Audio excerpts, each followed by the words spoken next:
Welcome to Kill the Clock, everybody. I know it's football season starting up, but there's still a lot to talk about for basketball. We haven't talked about the biggest stuff happening this free agency. I was out of the country, so it was extremely difficult for me to follow all of this. I was following all of it on 3G. Now that everything's settled down, let's get some insight from one of the best NBA analysts out there. Anoop, how's it going? It's going good. Let's talk basketball. Yeah, let's just get into it then. LeBron going back to Cleveland. Who saw this coming? What does it mean for Cleveland that now that he's back? It's huge. The Cleveland has to be the luckiest franchise in the history of sports. They could have had potentially 4 number 1 picks on the same team. Is it 4? 3. Yeah, No, four. 4. Bennett. It's hard to remember him as a number 1 pick. And they've got Love now. LeBron coming back to Cleveland is huge, and they're going to be dominant if he stays. Yeah, I remember when he left, their economy in Cleveland was going to go down by 15%, just downtown alone. Yeah. And now that he's back, that place is going to be where other players want to go now. And you could already see Kevin Love wanted to go there. And before LeBron was there, Cleveland had a similar offer on the table to Minnesota, and it didn't happen because he didn't want to go there. So, and Ray Allen wants to go, Sean Marion possibly. So Cleveland's a place to go. Johnny Manziel. But I guess an important question to ask is whether going to Cleveland means that he's going to risk not winning other championships. Because in Miami, he arguably had a better team, and now he has to kind of not start from scratch. This team is probably way better than any of the other Cleveland teams he was on before, but it's still, you got to develop that chemistry, and it's going to take time. I don't know. It's tough. I don't think it's a huge step down. I think Miami was starting to show, the mileage. They've been to playoff finals so many times that it was obviously taking a toll on Dwayne Wade's knees. So this young, fresh team, they may be better than Miami, especially with Love. I think he's a better player than either Dwayne Wade or Chris Bosh. And Irving's a nice young player, and hopefully he can learn to be complementary on offense instead of, the star. But this team could be better. And, yeah, he kind of has to redevelop that chemistry. But, Love's a good passer. Kyrie's a playmaker. And LeBron, he fits into any team. I think it's a good fit. I think this team will be better than Miami Heat. I think I agree with you after a horrible performance by Chris Bosh and Wade in the finals this year. I guess another important question to ask is how good will their defense be? I think Varejao is a good defender, but Irving's a horrible defender. Love has his question marks, and at the 2, I don't know who they're going to start. They can start Waiters, but even he's not good defensively. I think that's why they're looking at Marion partly. Yeah, I think Dion Waiters really their only 2. They don't have any depth at that position, so he'll definitely have to start. Oh, they got Mike Miller, actually. As a 2 guard? Yeah. Oh, okay. Well, I still think Dion Waiters is a better player than Mike Miller. Especially on defense. Yeah. Yeah, defensively they'll have their issues. And David Blatt isn't known as a great defensive coach, but those are the kinds of things that they can shore up, especially if LeBron is in this for the long haul. A couple of role players here or there. Anderson Varejao is already the best center that LeBron's played with in the last 4 years, so yeah, that's true. As bad as or as not good as he is, I don't think I would call him bad, but he's definitely not good. Yeah. Uh, I think their defense will struggle at times. It definitely won't be Miami Heat caliber, but I think the overall talent is definitely better. So I think it'll Yeah. turn out fine. Yeah, I agree. So let's move on to Kevin Love. That was an interesting trade, and that took a long time to get processed. I'm sure Andrew Wiggins is glad that's all over. I mean, he had to go through hell That's true. with all the rumors and everything. But I guess are the Cavs the favorite now that Kevin Love is finally a Cavalier and Indiana doesn't look so hot anymore? Yeah. I don't know if I would say the favorites in the NBA, but I think they're the strongest team in the East. I think this will definitely be another year for the West. Either the Spurs or OKC, I could see. Maybe even the Clippers making another jump. Um, even though they haven't made that many big roster moves. Yeah, I think that the Heat are the strongest, or sorry, the Cavs are the strongest team in the East, but in the whole NBA, I think it's too soon to say that. Like you said, their defense isn't there yet. Yeah, yeah, I agree. I think whoever's going to win the West are going to be favorites, but uh, I think if it's OKC and Cleveland, that's a toss-up. I'm not too hot on OKC, but if it's San Antonio again, then LeBron's going to lose for the third straight time to them in the finals. But another interesting free agency saga was Carmelo Anthony. I thought he should have gone to Chicago. I thought that was the best place for him to win. He seemed like a good fit, even though like they didn't lose out too much. They got Paul Gasol and Doug McDermott, and that should help their offense more. And last year they were one of the worst teams on offense in the whole league, and they were still the fourth seed. But I think they got better, but Melo made the wrong decision, in my opinion. If we're talking about winning, then definitely, I think that the Bulls would have given him a better chance at winning. Um, but I mean, it's hard to blame the guy. He took a lot more money, and it's hard to turn down that kind of cash, especially in your prime years. I mean, you want to like it's. I'm not sure I could turn down that kind of money. I mean, I'd like to say I would to win, but and they've got Phil Jackson. I mean, maybe he can make something happen. It's But not. what do you care more about, your legacy or money? And I think that's where you gotta decide because if Melo goes his whole career without ever winning a championship, then his legacy is gonna take a real hit. And I'm sure he's not gonna be like 50 years old wondering, dang, I wonder what would have happened if I went to Chicago instead of trying to rebuild from a team that finished 10th in the East.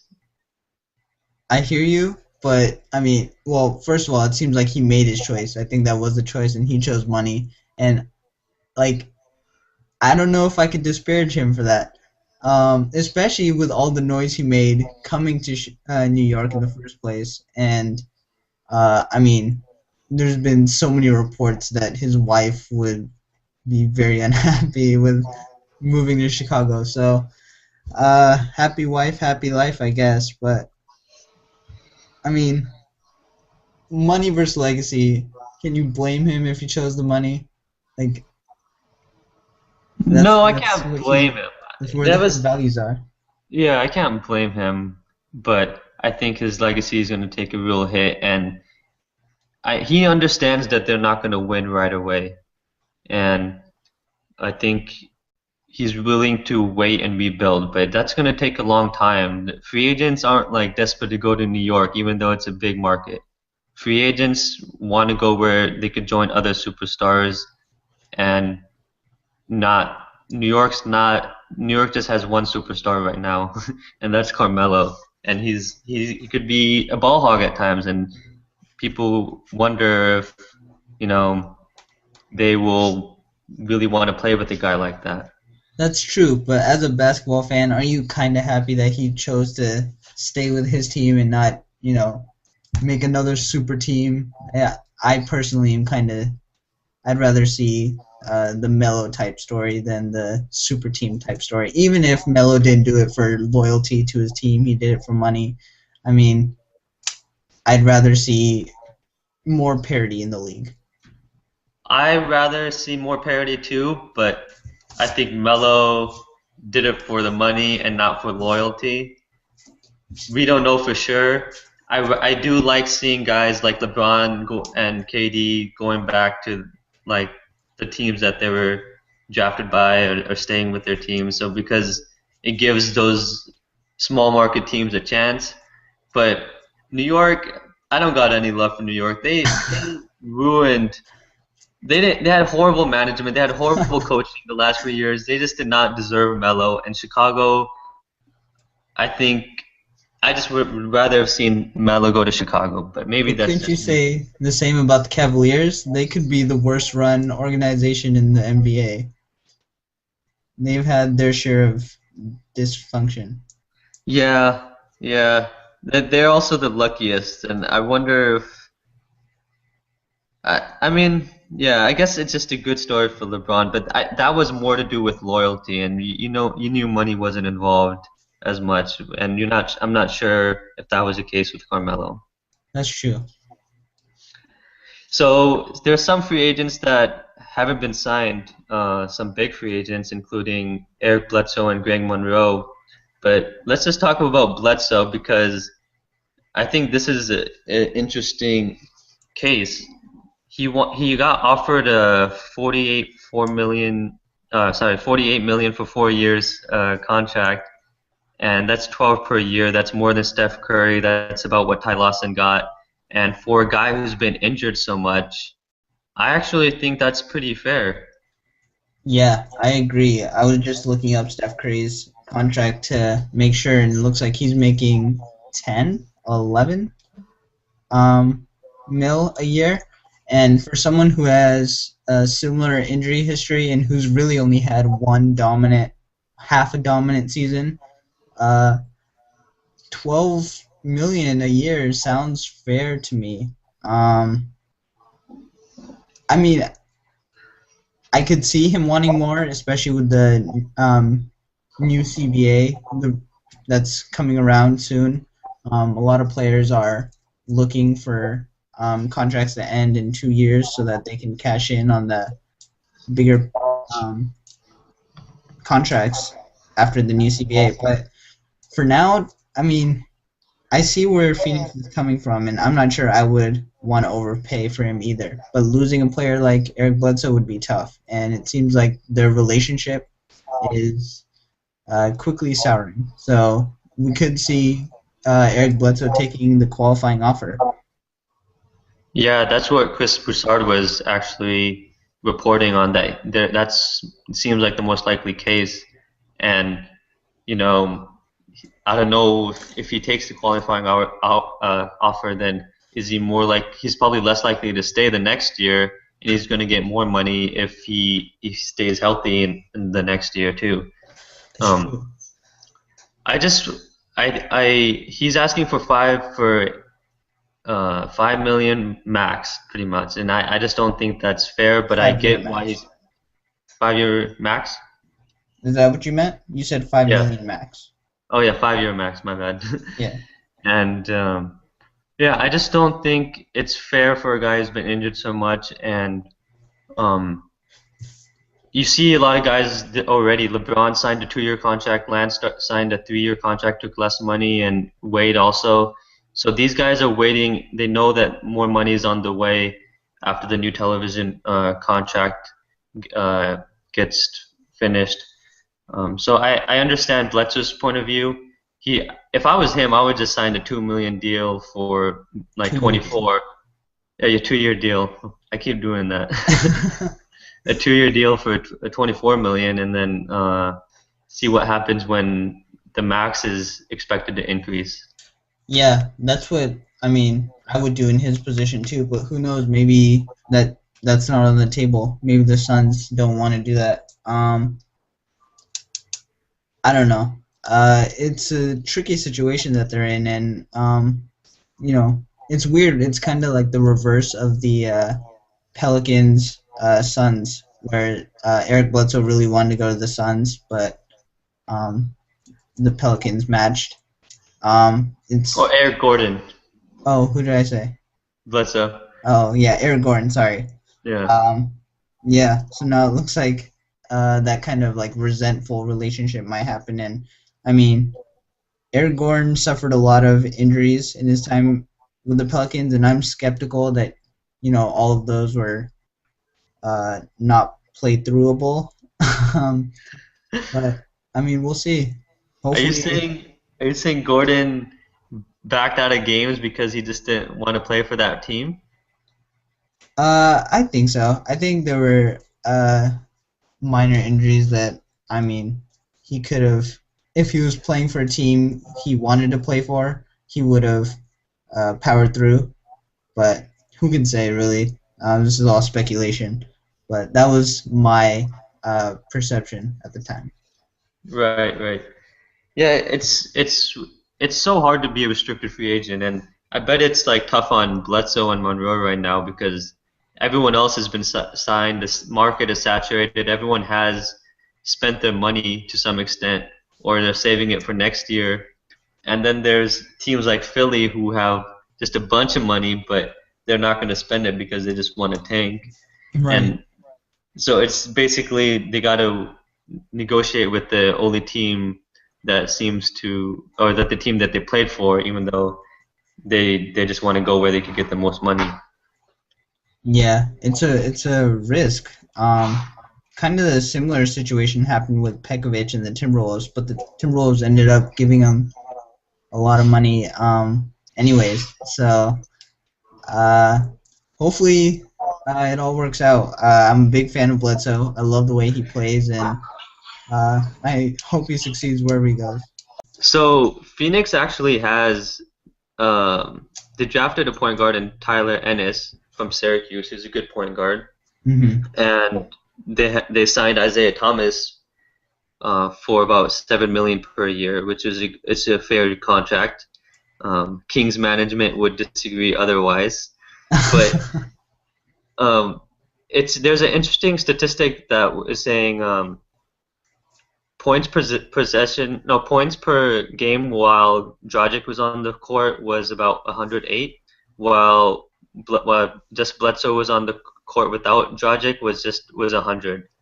So they were arguably better with Dragic on the floor, and I think you could see that because when Bledsoe got hurt, Dragic was still playing, and they still made a really good run for the playoffs. Hmm. I So I yeah, I don't know if he's absolutely necessary for that team anymore.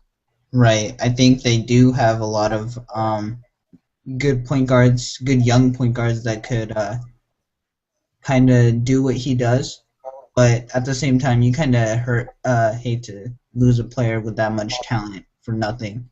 Kind of like how the Kings lost Isaiah for nothing. Well, the Kings got a trade exception, right? You're right. We got that trade exception. Um, the Suns system is interesting. It seems like it's entirely based on point guard pick and rolls, and they got a lot of good point guards who, or guards, however you want to call them, who can run the pick and roll really effectively. So, um, yeah, I guess Eric Bledsoe is kind of dispensable in that situation, but I don't know. I like you still want to keep him. Do whatever you can to make him happy. Yeah, he's a really good defensive player, and he did a lot for them last year. He had a breakout year, and so let's see what happens with him. I think they would want to keep him, but I don't think it's gonna. I think they'll still have a chance at the playoffs with or without him. That's true.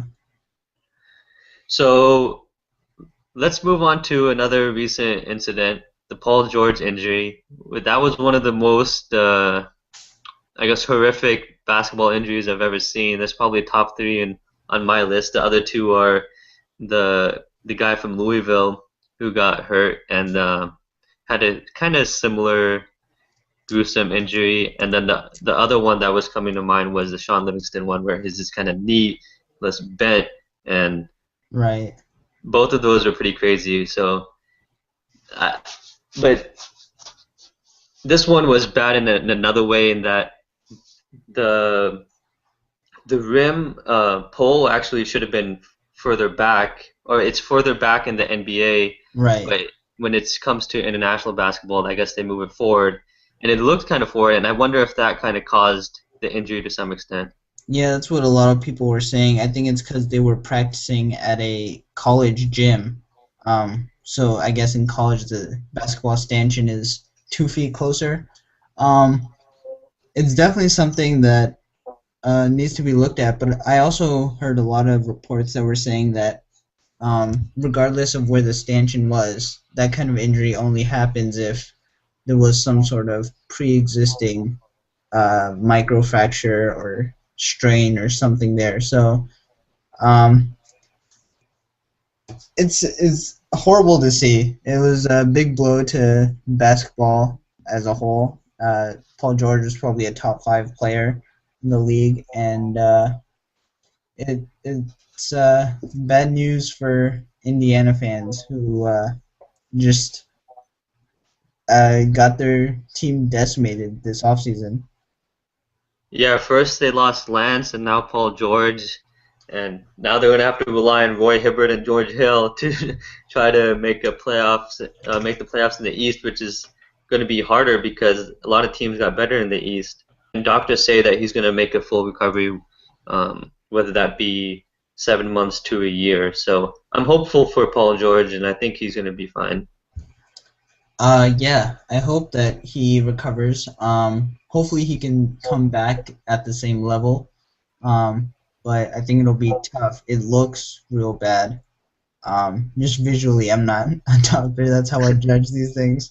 And as far as that goes, it was pretty bad. So yeah, hopefully he can be back for basketball and Indiana fans. Um, I I enjoyed watching Paul George play, so um, yeah, selfishly, I hope he comes back. But in the meantime, Yeah. I'm sure he's enjoying his brand new Ferrari. It kind of sucks that this happened in international basketball. Like, if it was in an NBA game, you could kind of see it, but I think I wonder if players are worried, and just be like, maybe that's why Kevin Durant and all these guys are backing out from That's Team true. USA. I think it definitely is a big reason why Kevin Durant decided to back out. I mean, he showed up before and he was going to every practice, and then as soon as the injury happens, he has to back out for mental and physical fatigue. Which, I mean, those are valid reasons, but they didn't seem as important to him before the injury, and I can't blame him Yeah. for that. It's a risk, and when you're a player of that caliber, I mean, you got to take care of yourself. Yeah, yeah, I agree. Where do you see the Pacers this year? Do you think they could make a top four seed? Do you see them making the playoffs? It's so tough in the East just because every team is real bad, and talent wise, I think that they're pretty poor. But they do have Frank Vogel, who I think is a top 5 coach, and they also do still have David West, who's a pretty good offensive player. Roy Hibbert, hopefully he can rebound from his performance down the stretch last year. Um, they could they could make the playoffs in the East, just because of how bad the East is. They could sneak into the 8th seed, I think, but I don't think they'll be top 4. No. So hopefully they can sneak in, I guess, and uh, playoff experience will carry them the rest of the way. I guess is the hope. But I mean, from my perspective, they don't look very good. Yeah, right now I don't have them making the playoffs. Rodney Stuckey was their guy who they picked to replace Lance, and I think that's gonna cost them in the future. They did their best to sign Lance too. It's not like they didn't. They paid him more money, but Lance just I don't know why he didn't. I think he expected more money, from them, so he's going for the shorter term contract to wait for the new CBA. Yeah, I think last year there were some locker room issues that, I mean, we could kind of see on the court, and I think they came to fruition in Lance leaving. But hopefully they can get it back under control. They can refocus and get back to winning basketball games. Yeah. So I guess the next biggest free agency move this year was Paul Gasol to Chicago. He considered a lot of teams. He was considering San Antonio. I think that was his second option. And I thought he should have picked San Antonio. I thought him and Duncan in the front court would be just amazing. Like, why not go with the team that just won a title if that's what you're just if you're chasing? Yeah, I mean, I think him in San Antonio would be a perfect fit. He can do everything they need. He can play some defense. He's a great passer. Uh, he's a good low post scorer. He can spread the floor. Um, I think moving to Chicago, he'll probably have a bigger role. Um, I think San Antonio has a lot of pieces, and I'm not sure that, you know, at this point in his career, they'd rather have Paul Gasol starting versus Thiago Splitter, who I think is probably a better defensive player, and he's developed into a pretty good passer himself. He works in their system. Um, I think Chicago, they're no bad team themselves, and I think he'll fit in well there. He'll give them, some passing, some low post scoring that they really need, and he can fit in on the defensive side. So I like the fit for both teams. But if Paul went to the Spurs, they would have been favorites. I mean, they were already favorites without Paul, and they would have been even bigger favorites. I just don't see. Maybe I'm thinking more on the lines that taking less money is and winning a championship is more important. But from looking at the Paul move and looking at the Melo move, I'm not sure if players have the same mentality. I mean, yeah, I think you definitely value winning more than money.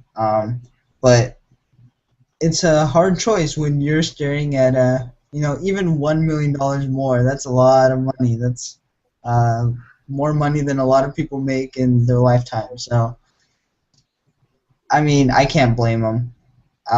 It's I don't know if I would make that choice, but I can't hate if that's what they decide to do. You gotta take care of yourself. And someone who got a lot of money this year was Chris Bosh. He's the highest paid player, tied with Kobe Bryant, and this is under the newer CBA, and that's pretty astonishing for Chris Bosh to be the highest paid player. But Miami did what they had to do to keep him, and it worked. I thought, again, I'm one of those guys who values winning more. I thought Bosh should have gone to Houston, and they would have had Chandler Parsons, Dwight, and Harden, and that's just a monster top starting five when you add Beverly, and I thought that would have been the right move. But I get why he stayed in Miami. You get more money. He's been there, and he still has Dwayne Wade playing alongside him, and now Luol Deng. So Miami has a pretty good team of its own. Yeah, I hear you about the monster team that Houston would have been, but I'm not sure that the Miami has a worse chance at winning. I think that Houston team would have had a better talented team, but the East is so wide open. I think that, especially at the time with Love still in Minnesota, and before there were really any big rumors about him coming to Cleveland, uh, the Heat would have been the best team in the East still, even having lost LeBron. So, yeah, I think that even though going to Houston would have formed a better team, I think winning wise, he had a better chance in the East, at least to make it to the NBA Finals. Whereas if you're in the West, you got to play the Spurs, OKC. You got to beat some dominant teams to make it that far. Yeah, that's a good point. The West is just brutal, so might as well just try to stay in the East, and that's maybe why we're seeing all these stars going to the East, like Gasol. Um, Yeah, and I think it's a big reason why Love agreed to the trade to Cleveland. Before Cleveland, he was looking to head to Boston. So I think he's kind of figured it out himself after, you know, barely missing the playoffs so many years. That hey, maybe if I move to the East, I can finally make it and do some damage. yeah. So where exactly do you see Miami this year? I mean, they got Luol Deng, they signed Chalmers again. They have a decent starting five. They could probably improve their bench some, and they lost a lot of those shooters like James Jones and um, yeah, and Mike Miller before. So where do you see Miami this year? Depending on how healthy Rose looks, I could see them being 2 or 3 in the East. I think the only real challenging teams compared to the rest of compared to the West really um, are the Cavs, Miami, and the Bulls. I think the Cavs are a step ahead of the Bulls and Miami, but depending on how Rose looks and how Wade looks, I think the Bulls and the Heat are in the same tier.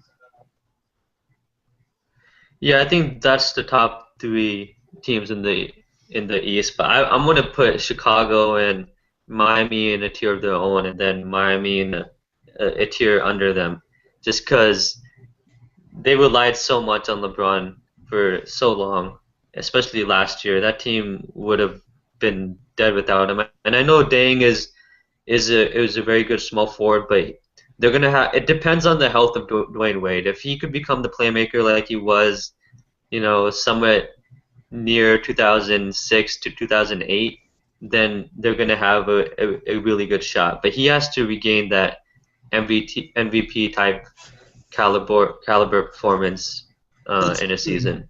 but I don't know. Maybe it's fallacy, but to me, it always seemed like Wade and Bosch knew that they could, kind of take some plays off because they had LeBron behind them. And I think now that they don't, they'll turn back into the playmaking superstars that they were, where they really carry the offense themselves. And the two of them is still a dominant team. I think it will definitely be hard to replace LeBron. He's clearly the best player in the world, and there'll definitely be a worse team for it having lost him. But uh, I don't know.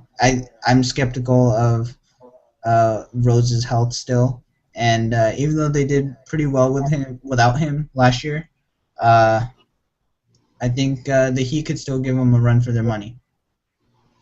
Yeah, let's see. Well, fantasy wise, I think go after Dwayne Wade and Chris Bosh. I think those guys are gonna have huge seasons. That's If you're true. if you're yeah. So Daryl Morey got a lot of criticism after this whole Bosch thing didn't work, and then Parsons left for the Mavericks. I'm still thinking that he's a top five GM because he almost made a super team, and I'm still a little confused on why he didn't sign Parsons. But what do you think of Daryl Morey? Is he getting the hate he deserves, or is he still a very good GM? I think the NBA has a really short memory. Whenever someone makes a good move, they get a superstar. They become the best GM in the league, and the season they miss, maybe in the draft or in a trade, they're shit. Um, I I think he's still a good GM. I think that he's one of the better GMs. I think that down the road, maybe he might have some issues just in making a legacy. Because he's creating a reputation of not treating his players the best. Like Jeremy Lin, Omar Ashik, even his comments about Chandler Parsons after he signed with the Mavericks. Um, it's very different from how a franchise like say the Lakers treat their players. Um, so we'll see if that even matters in the long term. At the end of the day, you just want to win basketball games, right? And so far, he's put together a team that is really good at that. Yeah, and he's still got Trevor Ariza, who had a really good year last year, and with Harden and Dwight, they're gonna be fighting for that fourth seed at the very least in the West. Yeah, I think Trevor Ariza's not is a huge downgrade. I don't think he'll play very good for them. He's had two good seasons in the last five, and they were both contract years. Um, so I'm skeptical about his production, and I don't think he'll be a real replacement for Chandler Parsons. I think he's a stopgap, and they'll have to find someone eventually. But for now, I guess he'll do. But I think they Well, definitely took a step back this year. yeah, I agree with that. The thing is, Ariza is better defensively, so he helps them there. But what I really liked about Parsons was that he was a pretty good passer for his position, and that team lacks creativity, I guess, with especially with when you have a point guard like Patrick Beverley, who's just there for defense really, and I think Parsons is going to be missed in Houston. Right. I think it's interesting when Harden first got there, they kind of suffered from having too many playmakers at the same time. Jeremy Lin, Harden, and Parsons were all kind of pick and roll players that were best with the ball in their hands. And I mean, Harden could play off the ball, but Jeremy Lin and Parsons uh, were adapting to that. And now they lost both of them, so now their real only playmaker is Harden. I think they'll be fine. Harden's a good player. He could carry the load. That's what he's been doing since he got there. But yeah, they're definitely lacking something. They don't have a clear third best player, and I think that'll hurt them in the playoffs. And no offense to Kevin McHale, but I think he's not a very good coach. It's true. They don't have the best offensive or defensive system. So, but I mean, a lot of these analytics GMs like yes men, and maybe that's part of the plan for them. Yeah. On the other side of that, I really like what the Mavericks did. I thought they got a good deal with Parsons, and I think they're gonna make the playoffs again with Dirk re-signing there. They also got Jameer Nelson and Raymond Felton, who decided to do some drugs and got suspended for the first four games. But I like the Mavericks. I think they're improved. I don't think they're a contender, right? Right. I like the Mavs making the playoffs just because I love watching Rick Carlisle coach. He gave the Spurs the toughest series they had in the playoffs, and I mean, you put that guy in the playoffs and you just watch him work. He's really good at adapting his system. He knows how to handle tough situations. We saw that when they won the championship. They kind of were able to really contain LeBron and force the rest of the players to step up, which they couldn't. So I just like seeing Carlisle in the playoffs. Yeah, I think he's an extremely underrated coach. I think Indiana shouldn't have fired him when they had him because he took that team really far and they won over 60 games with that Pacers team. So I like Carlisle a lot. That I like what the Mavs have been doing this year. Well, I think that's gonna be all for our podcast. Follow us on Facebook, Kill the Clock. Yeah, subscribe to our channel. Send any emails if you have any questions. We'll answer them here on the podcast. And there's no basketball now for a couple months now. Yep. No summer league, no nothing. It's going to be tough. I don't know how we're going to get through it. Yeah, I guess. Well, I have Game of Thrones to watch. That's right. I have to catch up on that.